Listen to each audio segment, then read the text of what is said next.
So today I'd like to welcome Dr. Adam Heathcote to talk to us about Lake of the Woods, its story of pollution recovery and the road ahead.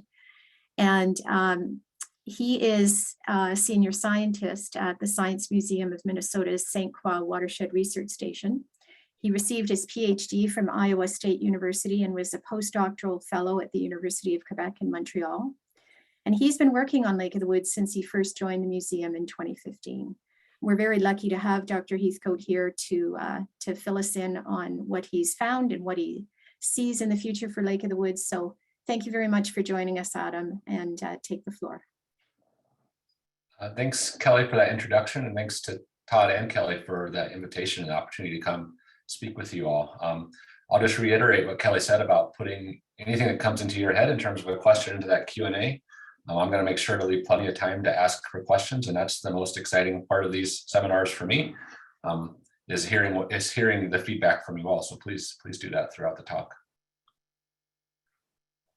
Okay, so as Kelly mentioned, I'm going to talk about work that's been going on in Lake of the Woods for over a decade now, not only by myself, also by many colleagues, both at the Science Museum, Mark Edlund, who's given a few of these Ask an Expert seminars in the past that maybe some of you have seen, as well as our colleagues at the Minnesota Pollution Control Agency and the Red Lake DNR, who have all been kind of integral in a lot of these studies. So when a lot of you think of Lake of the Woods, you might think of this satellite image taken from the early summer, a pristine northern Canadian shield lake, very clear, clean waters, as many of the lakes in this area are. And you might also think about some of the things that people like to do on Lake of the Woods, whether it's visiting your favorite resort or cottage, maybe visiting one of the 10,000 plus islands on Lake of the Woods, or even if you're brave and adventurous, going out in the wintertime and taking advantage of the world-class ice fishery on Lake of the Woods. I just mentioned my colleague, Mark Edlund, so here he is. He also enjoys fishing on Lake of the Woods. And I try not to make him feel bad, but I always like to put this picture. This was caught, these two were caught out of the same house on the same day. So I don't know what he was doing. But as some of you who live on the lake or are familiar with the lake might be aware, there also is a darker side of Lake of the Woods. So this is a aerial photograph from early fall, late summer Lake of the Woods. And you can see that this green substance that's gone across the entire southern basin and even some of the northern basin has appeared where there was before clear blue water. It's almost the same color as the crops and forests and peatlands surrounding the lake. And this is kind of the issue that I'm going to talk about for most of this seminar today. And these are these algae blooms that are showing up and why they're showing up, because they're certainly not what we would expect in this region of the world. For a closer up look at what these look like, this is just a Secchi disc taken over the side of a boat. You can see quite profuse algae growing in the water. There's a plankton tow from Lake of the Woods. This is from the central southern basin, what we call Big Traverse 5. And what goes along with these algae blooms, they're a nuisance. They're unsightly for one. They aren't fun to swim in, but they can also be dangerous. So this was a photo taken on the Minnesota side, just hours before one of the first documented dog deaths from algal toxin poisoning on Lake of the Woods. So the dog in this photo died about an hour after swimming in the lake. And they attributed that to acute poisoning from a toxin called Toxin A. So before I start talking about harmful algal blooms and algae blooms for the next 30 to 45 minutes, I thought I might give you all a very brief history of what exactly cyanobacteria are. You may know them as the colloquial name blue-green algae, but we like to call them cyanobacteria because unlike all other kinds of algae, they are actually a bacteria. So they are a prokaryote, unlike all other algae, which are eukaryotes. Some fun facts about cyanobacteria: they're among the oldest organisms on the planet. They're about 3.5 billion years old. They are also among some of the oldest fossils in the fossil record. So right here in Minnesota, we have fossil stromatolites, which are old cyanobacterial colonies. This one is dated to be approximately 2.45 billion years old from St. Louis County in Minnesota. We have a lot to thank cyanobacteria for, so we should think about that as well. They're responsible for most of the oxygen in our atmosphere. Without cyanobacteria, we would never have oxygen in Earth's atmosphere. They were the first photosynthetic organisms on the planet. And because of that, they also allowed plants to evolve. So those chloroplasts that you might be familiar with in plant cells are actually thought to be ancient cyanobacteria, which were long ago ingested by higher cells, allowing them themselves to take advantage of the sun's light to create energy.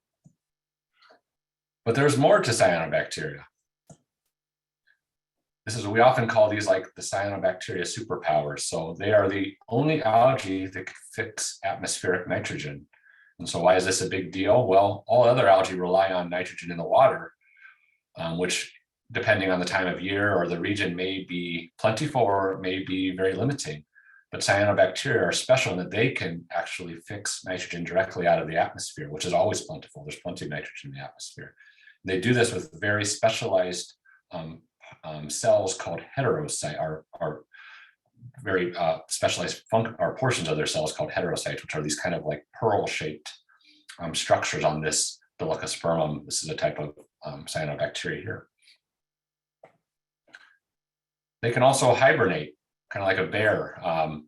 They come out and they bloom when conditions are ripe, but they form what are called aconeites, which is the oval structure here pointed out by the black arrow, which when the conditions are not so good, so say when the water temperature starts to get colder, the photoperiod starts to get shorter in the fall, they can actually sink down into the sediment in these protective cells and wait until next year to come back when conditions are ripe again. They have strength in numbers.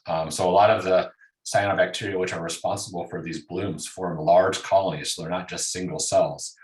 And this allows them to escape predation in some cases. So some of these colonies are so large or are of such difficult shapes to ingest that the things we think of taking care of algae for us, like zooplankton, Daphnia, can't actually ingest them, or they may even be fatal if they do.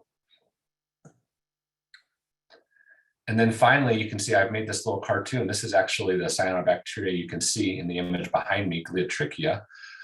They are not the only ones that can do this. They can actually control their buoyancy, which allows them to do something that a lot of other algae cannot do. And that is they can migrate up and down within a water column vertically to scavenge phosphorus. So during the day, of course, they want to be up at the top in the photic zone where they can use that light to photosynthesize. But at night, there's no reason to be up there. So they go down, or they can go down to the lower bottom waters. And why this is often advantageous is that, especially in lakes which stratify, you often get a lot of phosphorus building up in the hypolimnion or the bottom waters throughout the open water season. And cyanobacteria are able to take advantage of this source that many algae can't, take advantage of. And when the lights turn on again in the morning, they bring that phosphorus back up to the surface water with them. So they're translocating phosphorus that normally would be stuck down in the bottom of a lake for the entire ice-free period up into the epilimnion, into the photic zone. And then of concern to humans and domestic animals and wildlife, they also produce a variety of toxins. This is actually a very interesting field of study because many of these toxins, we don't even understand why they produce them. A lot of them are thought to be secondary metabolites. So they're just compounds that they produce during their normal metabolic pathways, which just happen to be toxic to us. And some of them, although others of them may actually be ones that they are intentionally producing as toxins. So they're either through plant to plant competitive advantage, so what we call allelopathy. So they're trying to gain a competitive advantage over other algae, or to discourage herbivory. And so there's all manner of different types of toxins, and even within the toxins, there are many different congeners of them. But they fall into three main toxin classes that we are concerned about: neurotoxins, so toxins that affect the neural function; hepatotoxins, so toxins that affect the liver and kidneys; and then dermatoxins, so ones that may just cause like an itchy or rash if you come into contact with them. So how did we get here? How did this northern lake start to produce these algae blooms that we don't think of in this region? was, as Kelly mentioned in an introduction, there's a long history of Lake of the Woods. And a lot of that history has included a lot of pollution, a lot of point source pollution. So these are some historical photographs from around 1952 that were provided by the Minnesota Pollution Control Agency, which show the banks of the Rainy River with almost 2 feet of paper mill waste and sawdust. This was kind of the mid 20th century state of this river. And remember, this is the primary tributary of Lake of the Woods. So there was this huge point source, or a huge history of point source pollution. And so, we've done quite a lot of work on point source pollution in the last century or half century. And we've seen some good outcomes from this. So monitoring data from the Rainy River have shown that phosphorus loads, and again, this is the primary input to Lake of the Woods. You can see it down there in the lower right-hand corner coming into the eastern side of the southern basin of Lake of the Woods. We know that phosphorus loads have gone down because we've done a great job of cleaning this up. We've worked with industry partners and agencies to deal. I mean, this is something that we are really good at, solving point source problems. So this has gone down to even what may be historic levels. But there is still this perceived increase in frequency and extent of these algae blooms. And that's a problem. And these aren't just, small blooms happening in little embayments or, at the mouth of the river. These are blooms that could be, in some cases, 50 kilometers wide. Some of the largest blooms that you've seen. I mean, the only other case that comes to mind in North America is Lake Erie of blooms these large. And this is what they look like up close. So it's not just satellite tricks going on here. You can see it's like, let me play that one more time. It's almost like pea soup. And this is kind of every year happening throughout the southern basin. And what we found is it's often happening in the fall as well. So let's take a look at what we've done historically and how that compares to where we are now. So we know, as I mentioned, that about 70% of the phosphorus load to Lake of the Woods comes from the Rainy River. This is not by work by myself, but by many colleagues and collaborators who have been working on Lake of the Woods for a very long time. But we also know that phosphorus loads have decreased quite significantly since 1970. That's what this figure that I've had in the last couple slides is showing. You see total phosphorus load in tons per year on the vertical axis, and then you have the year on the horizontal axis going back from 1960 when we first have good monitoring records to, in this case, 2010. And we know from historical monitoring of Lake of the Woods itself that phosphorus concentrations in the lake, at least in the southern basin, were around 70 parts per billion in the 60s. And our current monitoring efforts peg them at around 30 to 35 parts per billion. So we've cut that in half. And a lot of people have worked really hard developing these models to figure out where are all of the possible sources of phosphorus to Lake of the Woods and what can be done to control them. And what we found is that we've pretty much tamped down most of the major sources. And so the kind of remaining unknown is the internal load. So when you add up all these sources of phosphorus to Lake of the Woods, and then you measure the actual concentration of phosphorus in Lake of the Woods, there's this missing source. And so we assume that this missing source is probably from internal loading. And what that means is that's phosphorus that's coming from the lake itself. And in this case, and in most cases, that's phosphorus coming from the sediments. Sediments of most lakes are very, very phosphorus rich. So the question is, what is the source of this sediment phosphorus? Is this natural or is this legacy phosphorus? Meaning, is this phosphorus that was deposited during the 100 or so years of point source pollution to this system? And so to answer this question, we need to go to those sediments. And we also need to look all across this large system, because this is not a system where you can take one sediment core and figure out what's going on. It's so large and heterogeneous, especially when comparing the southern part of Lake of the Woods to the northern part. So we went all across the lake and collected sediment cores from the sites you see here. For the most part, we went out during the winter, trying to collect a sediment core from a stable platform in Lake of the Woods, as any of you who have been on there in the summer may know, is quite a risky endeavor. And so we find that it's easiest to go out when we have the stablest of platforms, a meter or so or more of ice.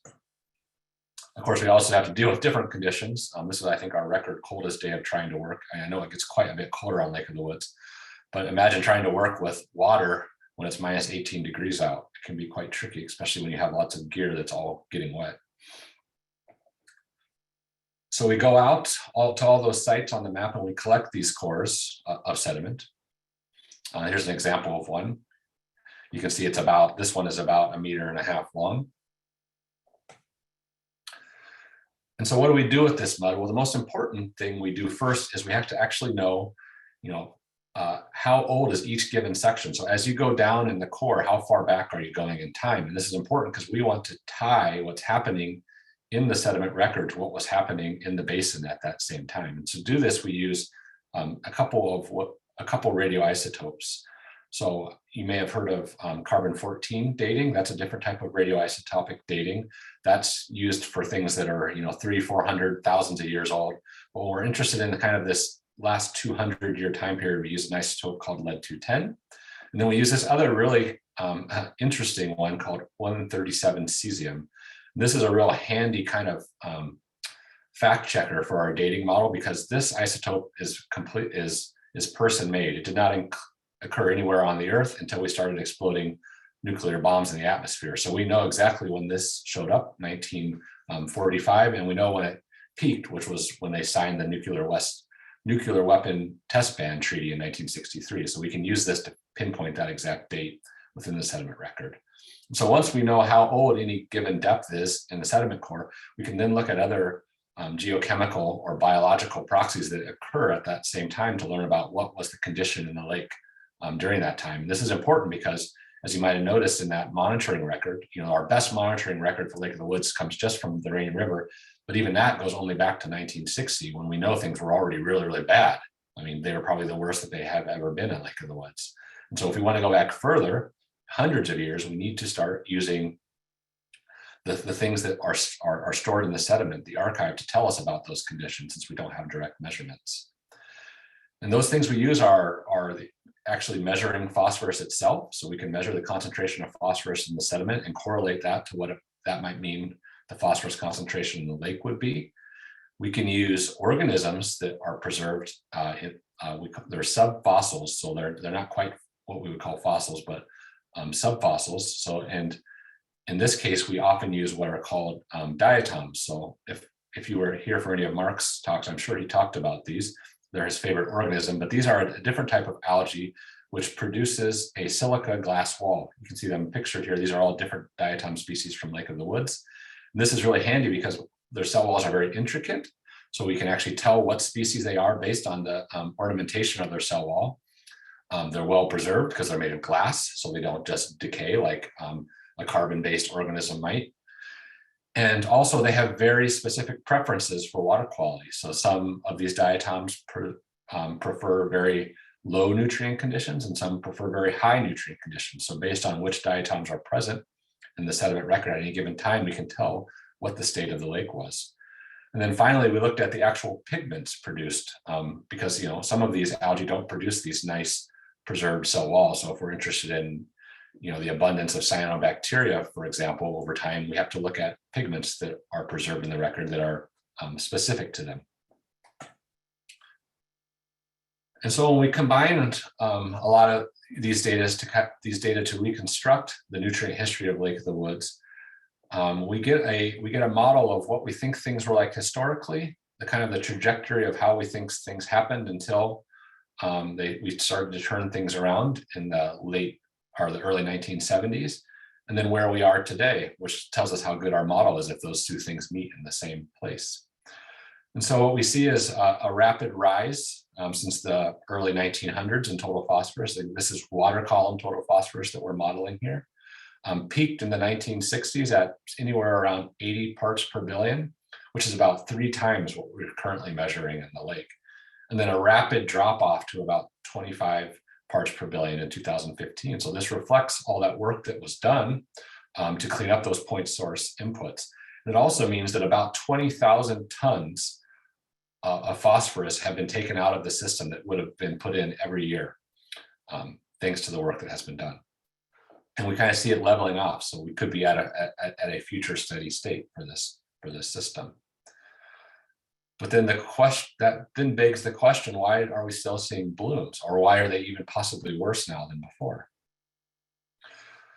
Well, first we have to find out if that's the case, because again, I said we only have monitoring records going back to the 1960s, when we know things were already bad. So how were they early in the 20th century, or even into the 19th century? Well, there isn't a lot of information about what the lake was like in the 1800s or the early 20th century, but there are several anecdotal accounts, at least, which are quite interesting, actually. These were provided to me by Jesse Anderson from the Minnesota Pollution Control Agency, but these are two quotes from people who were in the area well before there were any kind of monitoring records, certainly. So in 1823, during the Major Delafield survey of Lake of the Woods, he commented that the water shoal and foul, which I think means shallow, and frequently covered with a green scum of vegetable matter. So even here in the early 1800s. And then about 50 years later, there was another account of what the lake was like by Lord Garnet Wolseley. So this is from the Canadian side now, saying the most notifiable feature of Lake of the Woods is the peculiar green color of the water arising from a profuse vegetable growth, in some places so thickly that the water has the consistence and color of pea soup. So certainly this seems to point to some, at least, history of productivity, at least in the southern part of the basin. So what can our sediment cores tell us about this, and how does it compare to what we're seeing today? Is it worse today than it was when these two gentlemen were in the area in the early and late 19th century? And so I mentioned we can look at the pigments left behind by these algae to get an idea of what their abundance was like through time. And we see here, these are all different pigments from different types of algae. And if you look at the section under cyanobacteria, those are kind of the ones that we're interested in here. So these are pigments which are only produced in cyanobacteria. And I guess I should explain what I mean by pigments. You've probably heard of chlorophyll. So that's the pigment that's in all types of algae and plants. That's the green pigment, chlorophyll A. There's also a chlorophyll B. But the things that gives these other groups of algae their unique color, so for example, the cyan color in blue-green algae, are these what are called accessory pigments. So they may be some of these ones that are listed here, echinone, for example, which give them a color other than green. There are also algae which have brown pigments, golden pigments, red pigments. These are all different kinds of pigments, and they are often specific to a particular group of algae. So in this case, we're going to focus on the cyanobacterial pigments because we want to look at how that community has changed over time. And here we're looking at the abundance of those pigments in this dated sediment core. So the very bottom of this figure is 1850. And you can see where our sediment record starts is about 1890. And you can see fairly low abundance, although certainly some early peaks in those cyanobacterial pigments. We do see a peak in that pigment in the 1950s and 70s, which corroborate that mid 20th century peak in productivity due to all those point source pollutions. And we do see a reduction in those cyanobacterial pigments afterwards. But then we see it ramping up again post 1980. And most interesting, we see this occurrence of a new type of cyanobacterial pigment called mixoxanthophyll, or here in this figure, mixoxanthin, which never occurred before, but only started occurring after the 1980s.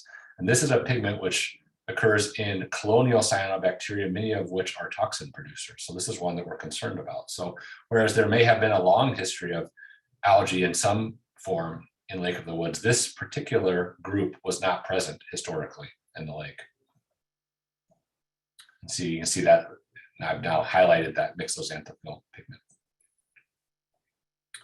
So if we tie all of these things together with the reduction in point source loads from the Rain River, the modeling of historic total phosphorus in the lake, and the recovery that happened as we reduced those loads, and then look at the fossil record of these algal pigments tied to cyanobacteria, we kind of start to see a story of things getting better for a while, and then now starting to change again, and also that change being primarily driven by a whole new group of cyanobacteria which weren't present, at least not dominant in the lake previously.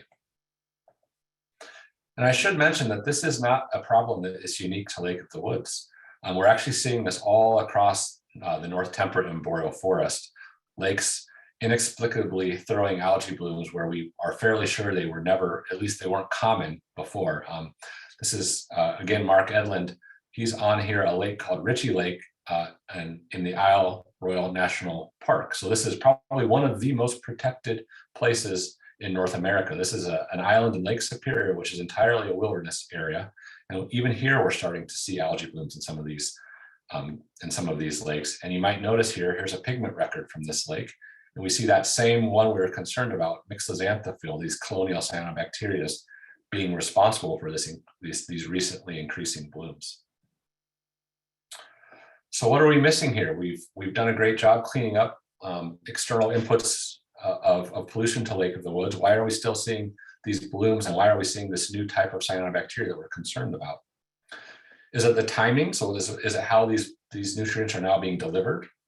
Is it climate? Of course, that's probably the question a lot in the back of a lot of your minds.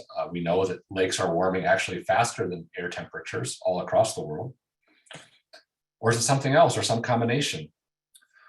Well, one thing that I have been particularly interested in since I started working on Lake of the Woods is it's always kind of been assumed that the southern basin of Lake of the Woods, which is very shallow and has a very large effective fetch, getting close to 30 miles in some areas, or 50 kilometers, and then only about 10 meters deep, it's been assumed that it just never stratifies. So the water column is perennially oxic, at least during the open water season. And why this is important is because as long as you have oxygen at the sediment water interface, the diffusion of that legacy phosphorus out of the sediments is very slow. A colleague of ours, Bill James at University of Wisconsin-Stout, actually did some experimental studies where they took sediment cores from Lake of the Woods, brought them back to the laboratory, and measured the rates of phosphorus leaking out of the sediments to kind of get a handle on this. And what they found is it's very slow under oxic conditions. But if ever there was a condition where the lake stratified and oxygen was removed from those bottom waters, causing the sediment water interface to go anoxic, Bill James found that there was about a 43-fold increase in the rate of flux of phosphorus out of those sediments. So very significant when you look at something like that happening across the entire southern basin of Lake of the Woods. And then the other thing we were interested in looking at is what effect does just turbulence and physical mixing of the lake have in resuspending this sediment bound piece. So even if you have oxic conditions and low diffusion rates, if you have lots of storms mixing the water up and moving those sediment or those particles of sediment with phosphorus bound into the water column, that could be another source, moving these legacy pollutants into the water column. So we aim to look at the importance of both of these processes. However, they're very difficult. Both of them are very difficult to get a hold of using conventional monitoring techniques. So Lake of the Woods is a large lake. It's hard to get onto. For us, it's quite remote. It's about a 7-hour drive from where I'm located in St. Paul, Minnesota. So the only way to get a handle on this kind of physical process is to do a continuous monitoring. What that means is that we actually, instead of us out there, driving up, putting our boat on the lake once a week or twice a week at best, we actually install buoys which are in the lake, monitoring it all the time. So actually, in this case, they're monitoring it every 30 minutes. At least on the Minnesota side, this had never been done before in Lake of the Woods when we started this project, and we deployed 3 buoys all across the southern basin. So stretching from Muskeg Bay near War Road, Minnesota, over to what was one of the historical Minnesota Pollution Control Agency sites, what we call MPCA2, close to Pine Island on the eastern side, and then one centrally located Big Traverse site. And these buoys, we decided it would be best to leave them underwater so that they wouldn't be disturbed. So the floats are actually not visible on the surface.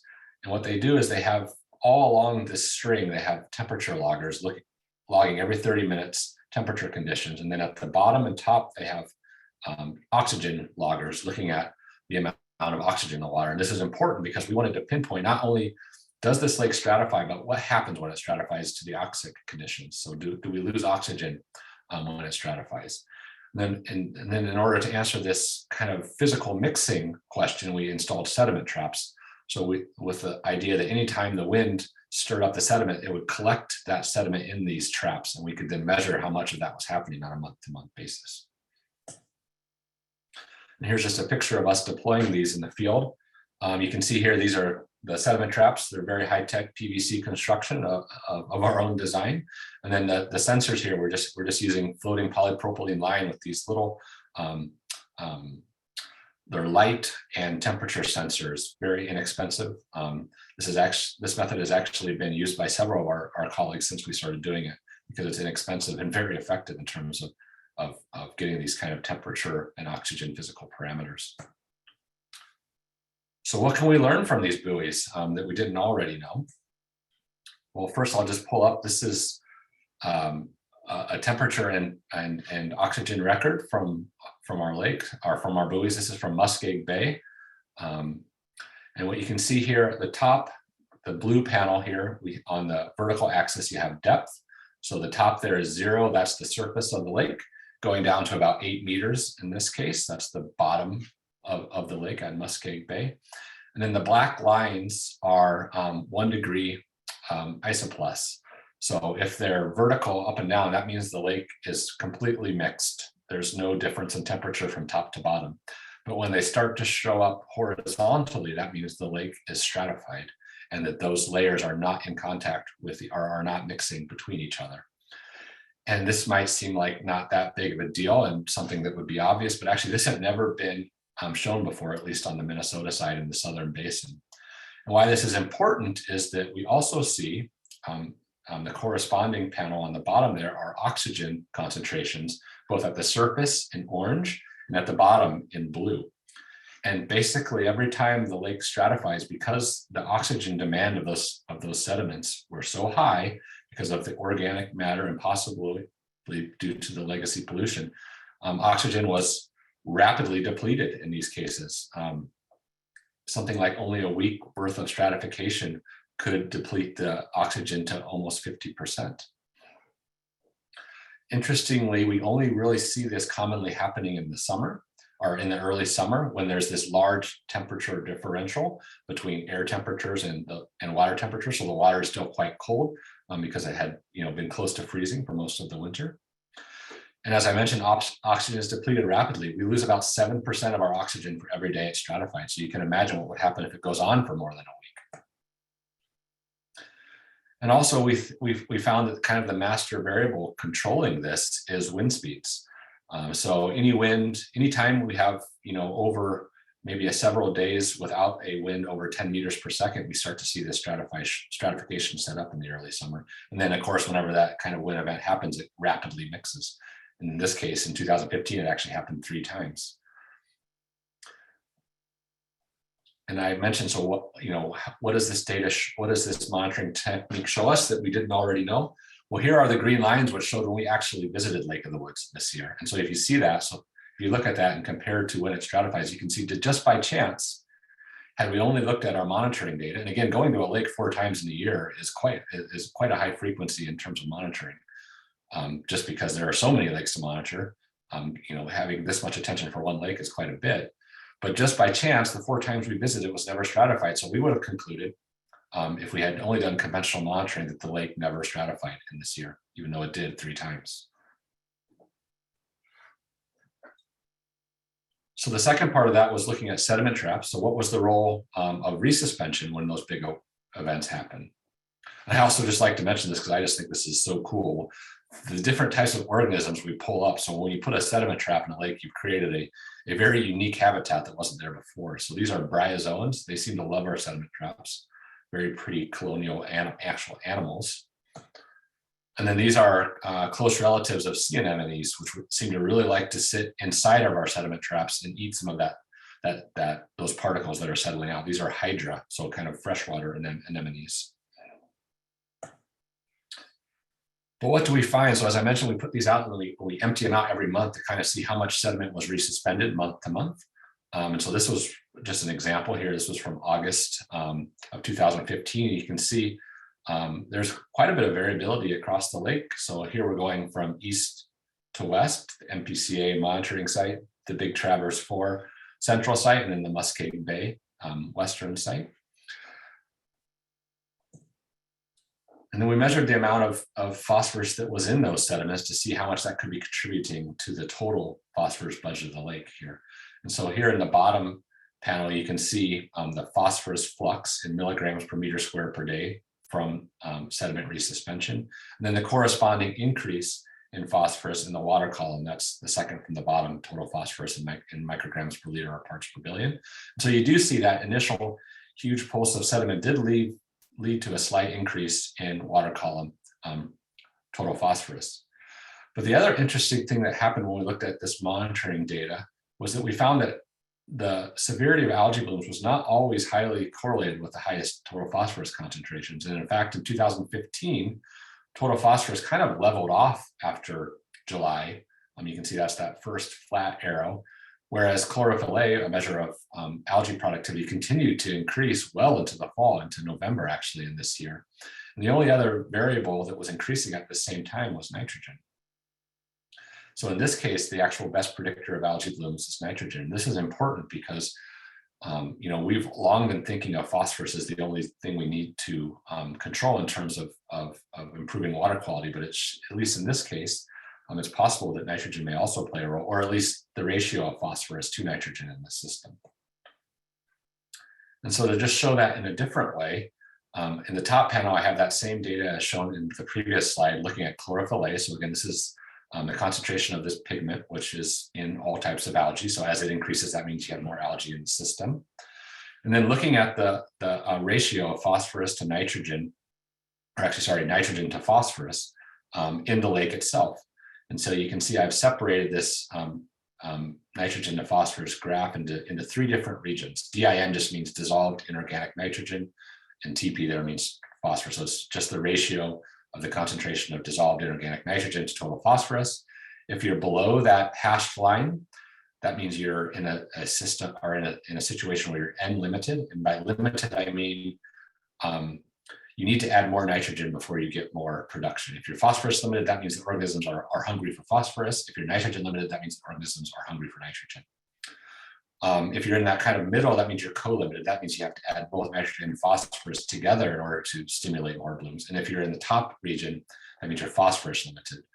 And we mostly think of freshwater systems as being phosphorus limited. That's been the case for most of North America. But what we're finding is that in many of these northern systems, nitrogen limitation, or at least co-limitation by nitrogen and phosphorus, is something that is increasingly important to consider. And the other piece to this is that I mentioned way at the beginning of this talk that cyanobacteria are kind of special when it comes to nitrogen. And that's because they can escape nitrogen limitation, because they are the only group of algae which can fix nitrogen from the atmosphere. So if you're in a situation where you're a lake that's nitrogen limited, you've created a competitive advantage for these N-fixing cyanobacteria. And it just so happens that those cyanobacteria that you may be familiar with, if you've ever encountered any of these blooms, are all of the N-fixing variety. So this is a very typical bloom. This is actually looking in a bucket, but it's just a raw water sample collected from Lake of the Woods. You see all these things that look like blades of grass. This is a cyanobacteria called, from the genus Aphanizomenon, which is an N-fixing cyanobacteria. And it's not a monoculture. There are other species of cyanobacteria in here. There are species of the genus Dolichospermum, as well as Microcystis. But by up to 90% of the biomass is just this single genus of nitrogen-fixing cyanobacteria. So what have we learned? We started off talking about how P reductions have been a great success. There's no doubt about that. We've seen it both in terms of the concentration of phosphorus in the lake, as well as the amount of algae there. So even though there are still algae blooms, they were certainly worse in the 60s when pollution was at its peak. But also we know that the biology of Lake of the Woods has not returned to a pre-disturbance state. So we have reduced nutrients, but we've also seen the increase in a certain type of cyanobacteria, which has not been seen before, one that is colonial and also includes this nitrogen-fixing group. We've developed new techniques for monitoring large and dynamic systems. So we've used this on Lake of the Woods. We've helped our partners at Red Lake also develop this, where they're facing some of the similar problems. And we've defined a role of lake physics, at least in these large shallow lakes, that needs to be considered. So whereas we may have considered anoxic release of phosphorus from the sediments not to be an issue, at least in southern Lake of the Woods, we now know that it is something we have to keep tabs on. And also these fall blooms that many of us who live and work on the lake are very familiar with on Lake of the Woods are likely a combination of both this internal release of phosphorus, but also the ratio of that phosphorus to nitrogen and the nitrogen to phosphorus ratio, and how that might be favoring some of these more toxic algae, which have a competitive advantage in those situations. So with that, I hope I've left plenty of time for questions. And I just wanted to thank our colleagues who have helped us with this project, Carrie Hernandez and Jesse Anderson, the Minnesota Pollution Control Agency, as well as Derek, Jordan, and Joe, who have all gone into the field with us, as well as Shane Bowe at the Red Lake DNR, who has assisted us in this project as a continued colleague on the monitoring of the system. And of course, logistical support, those fancy track vehicles we take out in the winter, we couldn't do that with our own vehicles. So we thank Arneson's and Sportsman Lodge on the Minnesota side for taking us out to collect those samples. And with that, I see some questions in the Q&A. I don't know if Kelly is going to read those or how we're going to do it, but I'm happy to take any questions that you all have. Great, thank you so much, Adam. That was fascinating, and I invite people to ask questions. We do have a couple in the Q&A from Jay Wetter. Jay, would you like to unmute and ask these? I know the first one you asked has been answered to some degree, but feel free to ask both or the second. Hey, Kelly. Yeah. Can you hear me? Yep. Yeah, yep. Yeah. So Dr. Heathcote, thank you very much. This has been really interesting. This is the first time I've participated in one of these webinars. So hats off to you, Kelly, for doing these. Anyway, if you don't mind, so one of them is actually going back further, and I don't know whether this is true, but you mentioned a couple of the historical records showing high levels of algae in Lake of the Woods. Another explorer that I heard commenting on this was Lavrandre, which would have been about not quite 100 years before that survey. And just wanted to know if I don't need to know about Lavrandre anymore, because I use that sometimes as an example that Lake of the Woods has always been a bit green. But have you heard the Lavrandre? Is that a true historical reference? I have not. I'd love to. If you have a copy of it. I don't, but I heard it from my father-in-law. He might know where it came from. Yeah, I think the historical record here. I see I have a typo on my slide. The historical record here and these kind of early accounts are a matter of just personal interest to me too. So I would love to hear more of them and also incorporate them, because I think that is a major question here. I mean, if the lake was already green in the 1820s, of course, the question we want to know is quantitatively how green was it, compared to how it is now. The pea soup. Yeah, I mean, that sounds pretty green, but then we don't know what the extent was because we often see in like small bays or on the windward side of even unproductive lakes, you can get little events where these algae start to accumulate. But were, basin-wide blooms happening at that time, I would be surprised. But I would, without anything telling, I mean, the one thing the sediment record does tell us, especially the pigment record, was that yes, cyanobacteria were definitely present, which is not surprising. As I said at the beginning, they're the oldest organism on Earth. They were everywhere, basically, where there's water. But at least going back to the early or late 1800s, they weren't as abundant as they were in the mid 20th century, and they certainly weren't as abundant as they are right now. Yeah. But clearly they were abundant in some, and that's that may just be to the productivity of the local geology in that area, or just the shallow nature and the winds and the large fetch of the system in the southern basin. Making those, you could go to like your most pristine boreal lake will still have enough phosphorus in its sediment to cause huge algae blooms if it's ever liberated, even without a legacy history of pollution.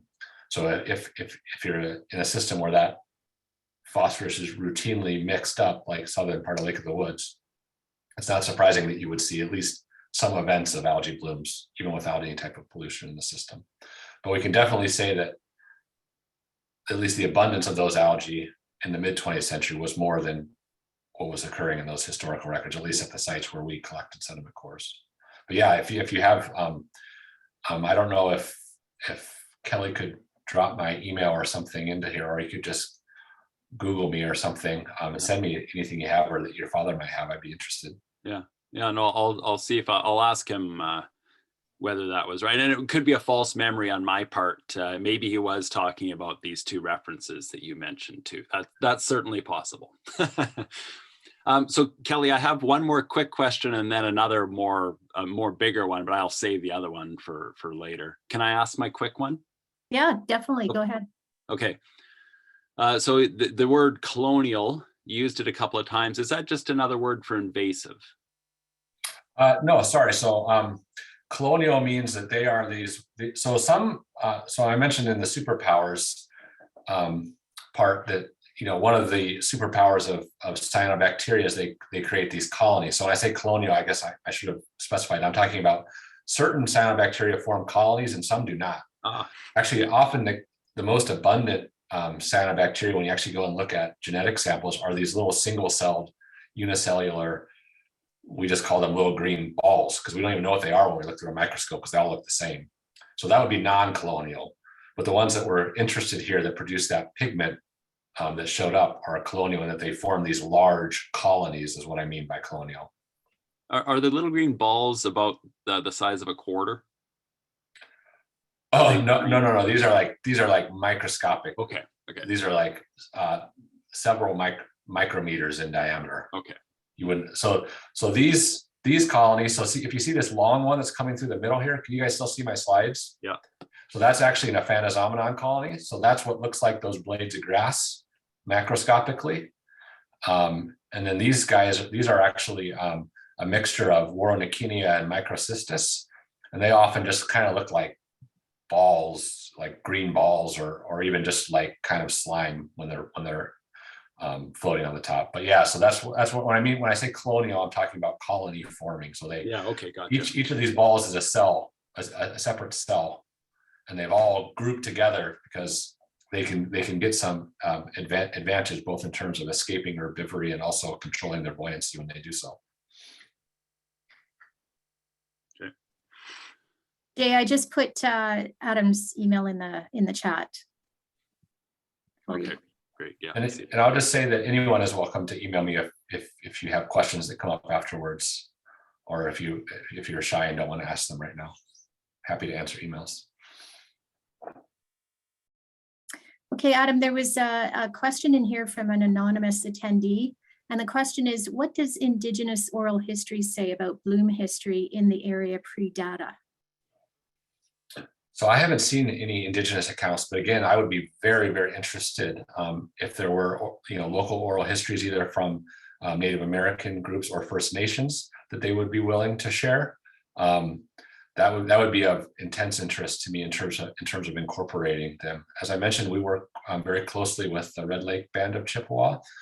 They also have a portion of the reservation on the northwest angle, so they're very interested in the water quality of this lake. And so I haven't heard any oral history from them in terms of historical bloom conditions, but I'm certainly not an expert and would welcome any and all input in that regard. So please contact me if you have any information you'd be willing to share.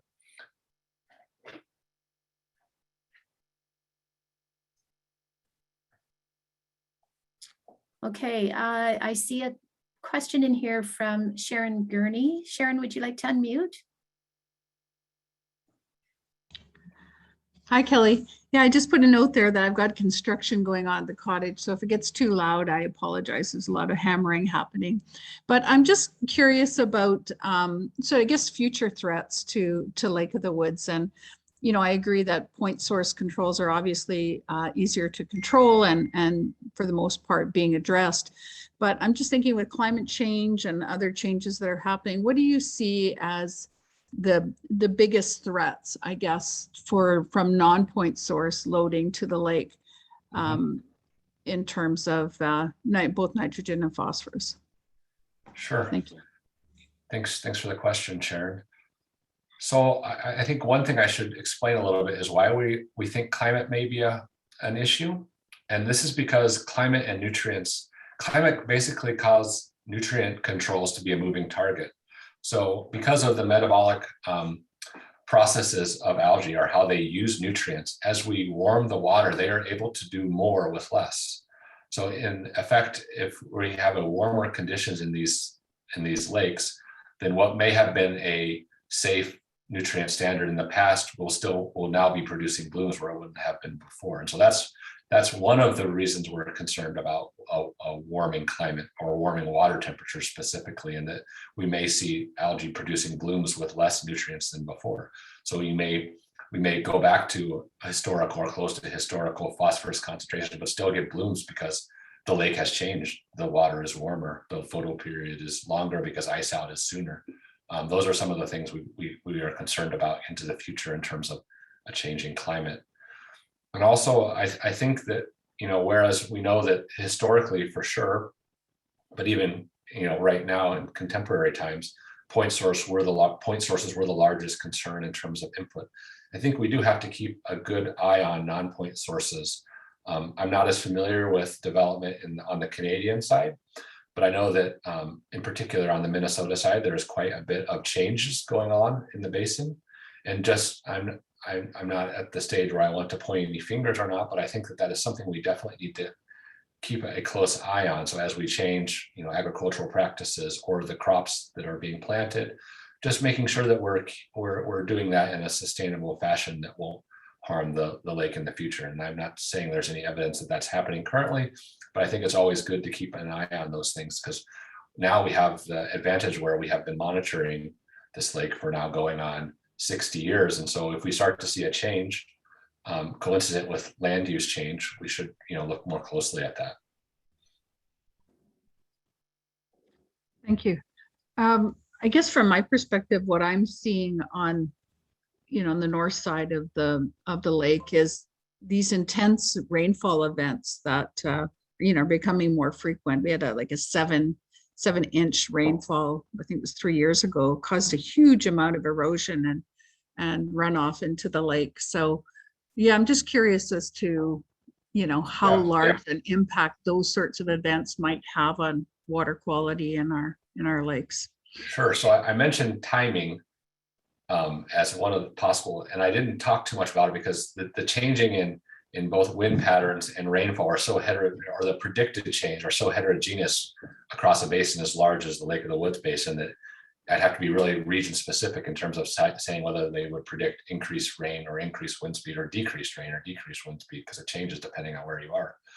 But certainly if you're in an area which is starting to experience more extreme rain events, that is definitely something that will lead to more nutrient export from the watershed to the lake. And this has actually been seen in other large lakes. Maybe if you've heard about some of the algae blooms that have been spotted on Lake Superior, for example, those have been tied to huge rainfall events in the watershed, delivering very acute injections of nutrients to a specific embayment on Lake Superior, causing algae blooms, for the first time at least reported on probably the most pristine lake in North America, at least large lake. I hadn't heard that. Thanks. I'll look into that. Thanks for your answers. Hi, it's Todd. Adam, if I could just add something to Sharon's question, and that's really following up on this notion of, or this idea of large rainfall events. If you look at, for example, the record of phosphorus coming down the Rainy River from its tributaries, Minnesota Pollution Control Agency at Manitou Rapids measures following the ascending and descending hydrograph, meaning their storm chase. So they're measuring not on a once a month or once every 2 weeks record, but following those storm events. And the phosphorus concentrations in the Rainy River that they have are significantly higher than calendar-based event sampling.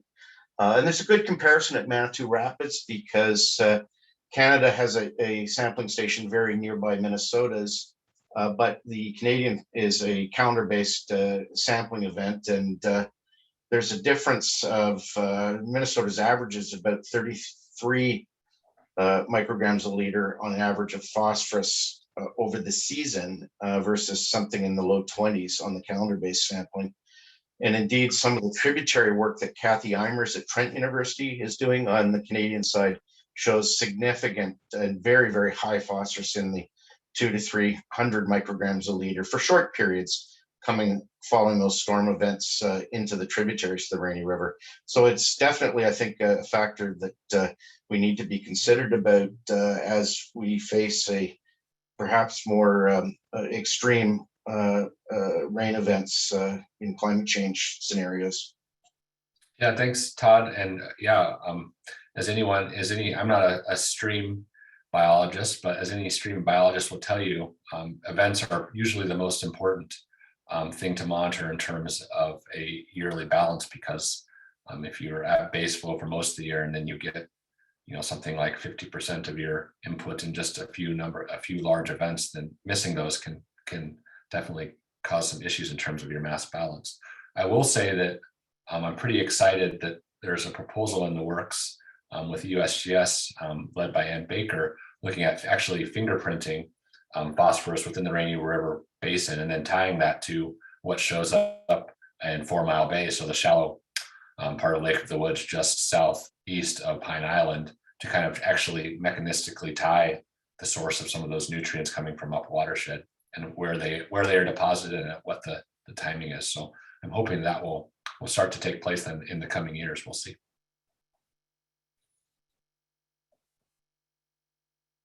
Yeah, I see we have one raised hand. Greg Hagan. Yes, hello, can you hear me? Yes. Yes, Greg. Great. So I'm originally from Lake of the Woods County, right up on the lake there we have a house. And I've always been kind of concerned over the last, I don't know, I would say maybe the last 10 years at least, maybe a little further back than that, probably further back than that, 20 at least. The increase in farming over on the south shore of the lake. And in addition to the increased farming, what also has been going on, and is still going on at a pretty rapid pace, is the drain tiling of all these fields. And I look at drain tiles and I think, well, it's, they're obviously pulling stuff off the field. It's got to go somewhere. My guess is it's going to the lake eventually. And what effect might that have on the increased algae blooms? Thanks, Greg. Yeah, I've observed that same change. So I often drive north from Baudette up to Rocky Point, where we launch at Arneson's, and that's an area which in particular they've done a lot of drainage, and also there's always been agriculture there, but I think they've converted it to soybeans. Yep. And so the short answer is I don't know what the effect of that is going to be. It's very recent, but the advantage is that we have monitoring before and it is continuing. And so if there is something that needs to be addressed there, we're at least going to be able to pinpoint what happened and what were the causes, and then it will be up to, of course, the state and the individual private landowners to decide what steps need to be taken there. But yes, we, as part of the work that we're currently doing in collaboration with the pollution control, is looking at the lake and continuing to monitor even after this TMDL has been put in place, to make sure if something changes on the landscape that alters our predictions, that we are able to take that into account or change our plan going into the future. So it's something that everyone who lives in that area is aware of, and I don't necessarily want to say that it's bad because I don't have any evidence to point to that yet, but it's certainly something that we are watching in terms of any change that happens in that along that southern shore where those changes are happening right now. Right, and that area you talk about is the exact area I'm talking about. But I just can't imagine how adding drain tile wouldn't change. You're clearly going to get a lot more stuff running away when you have drain tile. Yep, and I agree, it definitely will change. The question is, how does it, with a lake the size of Lake of the Woods, where 70% of the water budget is already coming from the Rainy River, if it's a significant enough change for us to recommend some different, some different policy on the state side. And again, we're a nonprofit science organization, so we can only advise our agency partners, and I know that they are also very, very aware of what's been going on there and are keeping tabs on it. And so that's why I don't want to point any fingers, because we don't have any evidence yet, but it is something that we are watching. And if it does prove to be causing issues for the lake, then at that time I hope that some change will be change to the TMDL will be recommended. Okay, again, that's outside my purview, but yes, I know exactly what the area you're talking about and the projects you're talking about. Very familiar. All right, thanks a lot. And Greg, it's Todd here. Just in the spirit of Canada-U.S. fairness, I think it should be noted that there is an expansion of tile drainage on the Canadian side, the Ontario side of the Rainy River. And this is something that Professor Kathy Eimers at Trent University has noted and is doing some work on the tributary, the changes in loads to the tributaries as part of that. Recently, and again, this is something where I'm not in a position to point fingers, but just to note that subsidies or investments by the provincial government have recently been made in the Rainy River area and expansion of tile drainage. I'm just going to stick in the chat a link to a news article about that investment by the provincial government this fall. And I'll just add to that to hopefully give Greg a little bit more peace of mind that at least the state of Minnesota has committed to continuously monitoring Lake of the Woods even after the completion of the TMDL for this very reason. They want to be able to respond rapidly if there are any landscape level changes which lead to dramatic changes in water quality that weren't expected when the document was originally drafted. I mean, that's the whole reason we're still out there monitoring after this process has been completed. Good to know. Thanks. Okay, I realize we've reached the 1 o'clock time frame, so if folks have to leave, I understand, but I do want to give a couple of minutes to Jay. It's the last question that's been listed in our Q&A. Jay, do you want to ask that one?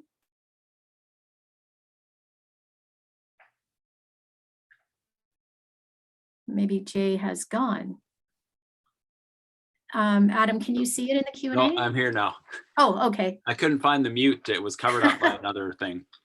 No worries. So this is a bit of a rabbit hole, so I don't want to spend too much time at the end of it on this, but I actually work in agriculture.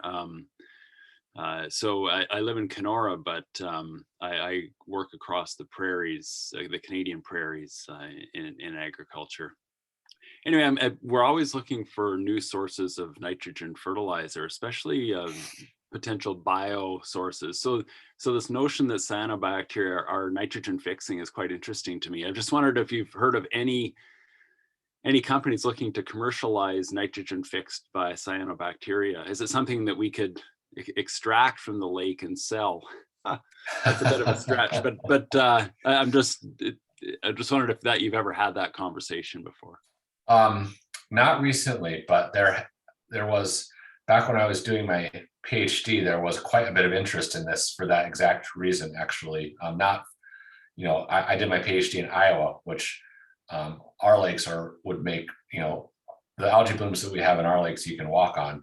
And so there was quite a bit of intense interest in this from both the Department of Energy as well as from agricultural groups, and whether we could clean up our lakes and produce biomass or nitrogen fertilizer in a single, in a single shot. And I'm not aware of if any of that ever got off the ground or if there are any private groups working on it, but it's definitely been thought about. And I'm sure that the questions of how efficient it can be done are probably the major sticking points. But people have definitely thought about that.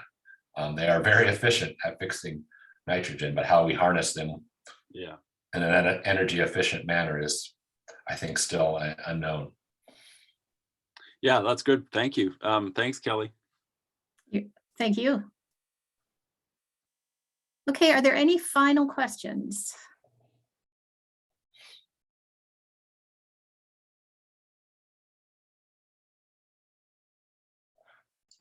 Kelly, it's Todd and Adam. Sorry, just to sneak one question in before we end. Adam, I wanted to go back to the sediment trap work. And, clearly you can see a gradient based on wind fetch in terms of how much you're collecting from west to east.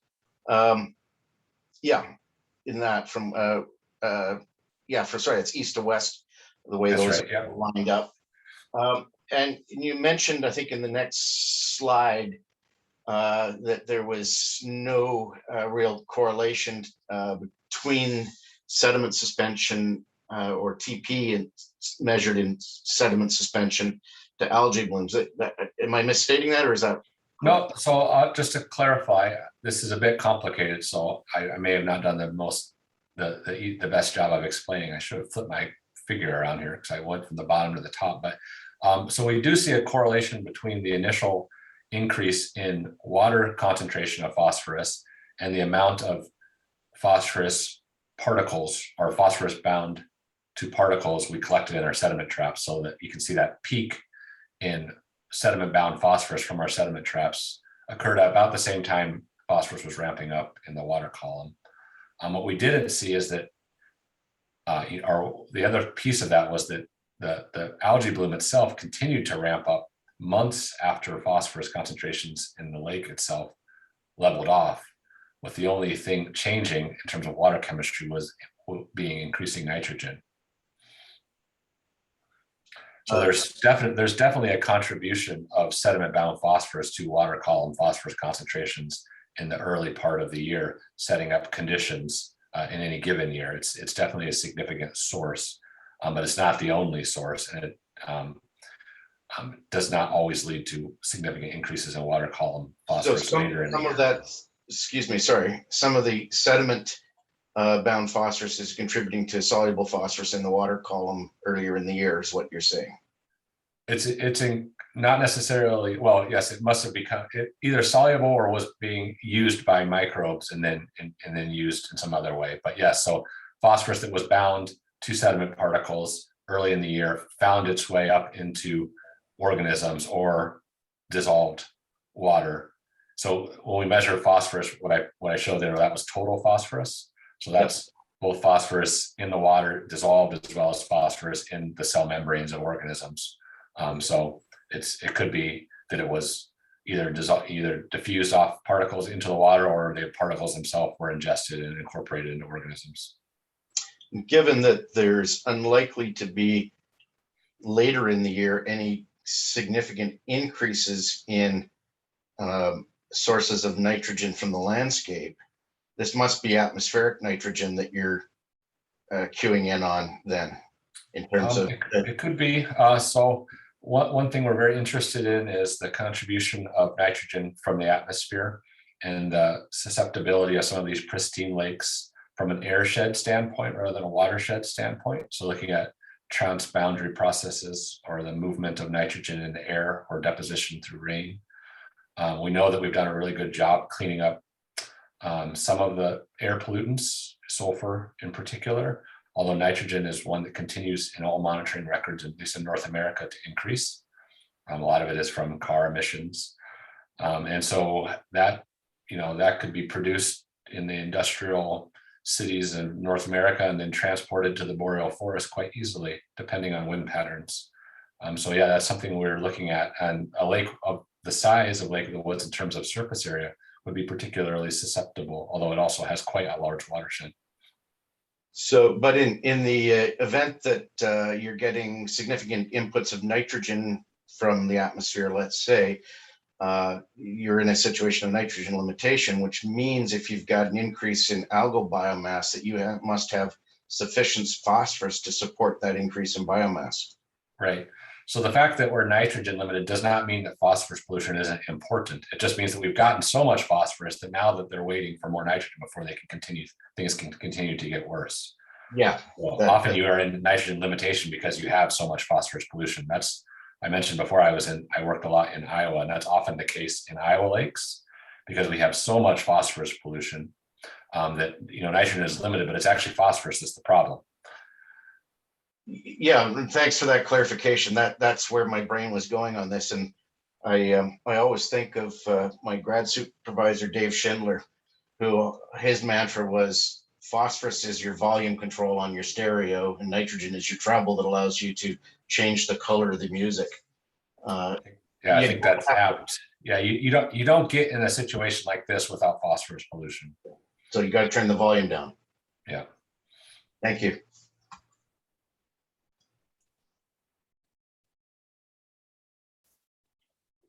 Wonderful.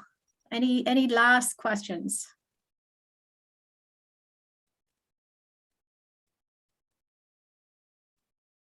Okay, I don't see any hands raised.